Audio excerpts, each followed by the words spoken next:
Look at Jimmy, all fancy in Times Square. I will tell you this, being on the biggest billboard in Times Square, it's definitely a highlight.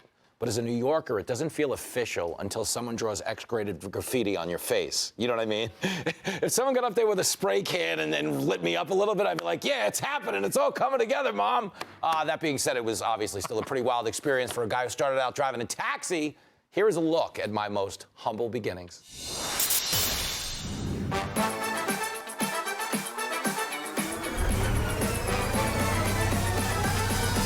Let's go. A lot of people ask me how I went from driving a taxi to covering politics on TV. It's a fair question because cab driving and politics are completely different professions. One is filled with all kinds of bottom-feeding losers, and the other is cab driving. But in a roundabout way, they're the same because you gotta be willing to talk to anyone about anything. Funniest thing about driving is, like, you get asked a lot of the same questions. People are like, yeah, have you ever seen anybody have sex in your cab? And I'm like, I have, but unfortunately, they're usually alone. That's crazy. I'm having sex right now in the cab. It's so funny you bring it up. Wow. I thought I was being subtle. Yeah, usually when somebody asks, it's because they're about to. You're like, I don't know, could you get a partner maybe? Break it up, share the wealth a little bit here? Not good. Don't knock my hobby. Then there's the passengers who want to bond over holiday memories. Do you want to know one of my favorite holiday stories of all time? Yes. Just to give you a difference between you and me, okay? So my family used to go to midnight mass a lot on Christmas Eve. One year, I lied to my parents when I was old enough to go on my own to midnight mass. I lied, and me and my buddy Steve met up with 2 chicks. But I felt so guilty about skipping midnight mass that I gave 2 of my friends $500 to put into the collection basket because I was a gambler and I was rich that week. You know how money would swing? Yes.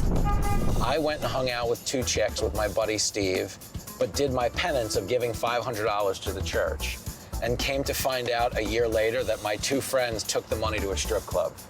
That's a Hallmark movie. Instead of deck the halls, it's like tip the halls. They should make that Hallmark movie, The 12 Boobs of Christmas. Should they? Should they? I feel like they already made that movie. It's called Bad Santa. No, I wasn't in Bad Santa, but I'm pretty sure Gutfeld played one of the elves. Of course, nobody partied harder this holiday season than the Biden family. So give me this. I'm taking odds that by the time this is over, Biden's going to do the Trump dance. Do you think it's going to happen? Here's the thing. I believe it already happened in private.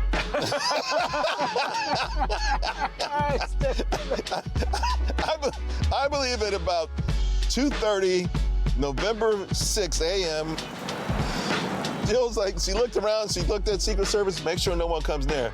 She took out the old cassette recorder, hit play, YMCA. They partied their ass off all night. They broke out the peach schnapps. Back in Scranton, that's what we used to do. Scranton Joe, we're doing all the old dance numbers. He's been doing that dance every night since the election. Their love life has never been friskier. Jill can't get a decent night of sleep. Joe is unstoppable. It reminds me when Captain Sully said he landed the plane, his wife rediscovered his sex life. My man was like Captain Scully. The miracle on the Hudson. Biden's back in the sack again. Oh, I love it. Luckily, there's a few passengers who can help you pull your life together after all of this drunken debauchery. My favorite time of the year is that untethered period between Christmas and New Year's.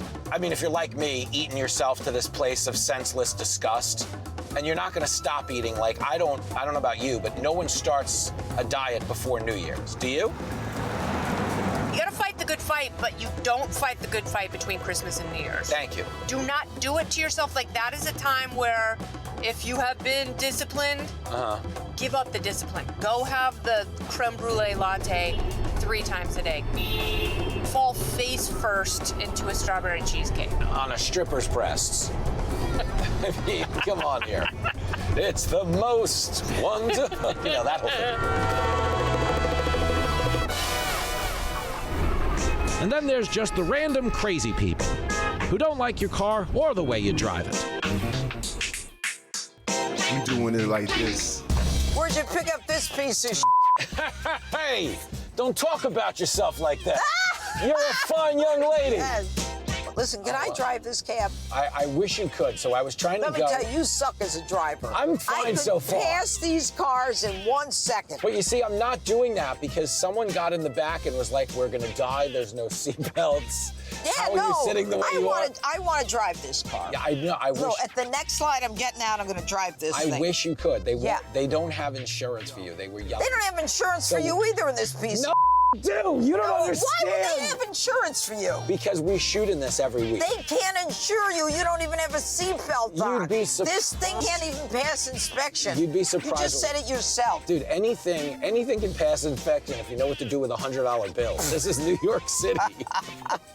Is it still $100? Yeah, you get by. You'd be surprised. It's the one thing inflation hasn't hurt Listen, too you're much. a pokey driver. I'm not, Go around look this at the guy. Judge, do you What want to is see like wrong my with real you? taxi skills? Because Get I'll in show front them of to you. that bus. Show that man who's the man.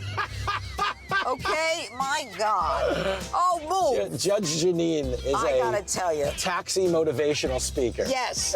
I want to drive this piece of garbage. I could make this thing spin. You see, one thing you need to understand, okay, What? is if I were to put you in the front, Yeah. you can't do anything I'm not doing because that car is filming us. You dig?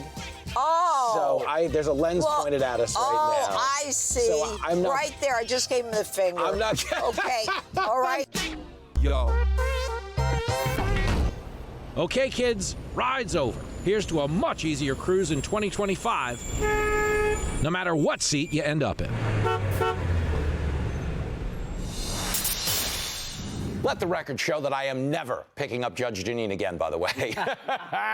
I'm Steve Doocy. I'm Brian Kilmeade. And I'm Ainsley Earhart. And click here to subscribe to the Fox News YouTube page to catch our hottest interviews and most compelling analysis.